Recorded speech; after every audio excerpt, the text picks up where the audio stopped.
היי, טוב שחזרתם. בשיעור זה נעבור על השלב השלישי בבחינה, Part C, Talking about yourself. בחלק זה יצגו לכם שתי שאלות על עצמכם ותצטרכו לענות על אחת מהן. החלק הראשון של Part C זהה בשתי השאלות. אתם תדרשו לדבר על עצמכם. Tell me about yourself. בחלק השני תדרשו לדבר כמה משפטים על נושאים מחיי היום-יום. רשימת הנושאים האפשרית מופיעה כאן על המסך. אז בואו נתחיל.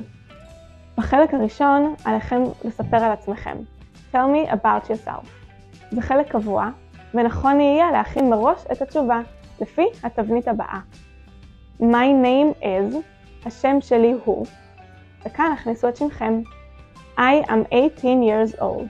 אני בן או בת 18. I live in רחובות. I learn in begging school.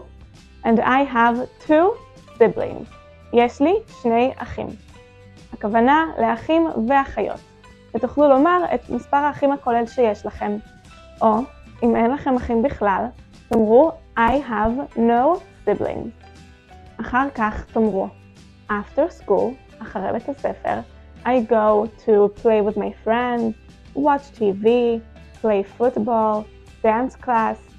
אחרי הלימודים, אני הולך לשחק עם חברים, לראות טלוויזיה, יש לי חוג כדורגל או חוג ריקוד.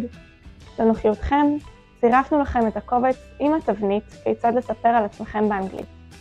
כמובן שכל אחד יכין את המשפטים האלה בהתאם לחיים שלו עצמו. אני בטוחה שהבנתם את הקטע. לטובת תרגול זה, הכנו לכם 2 שיעורים שנקראים Tell me about yourself. היכנסו אליהם ביחידה 3 ב-Speak to Go ובצעו אותם. בהצלחה!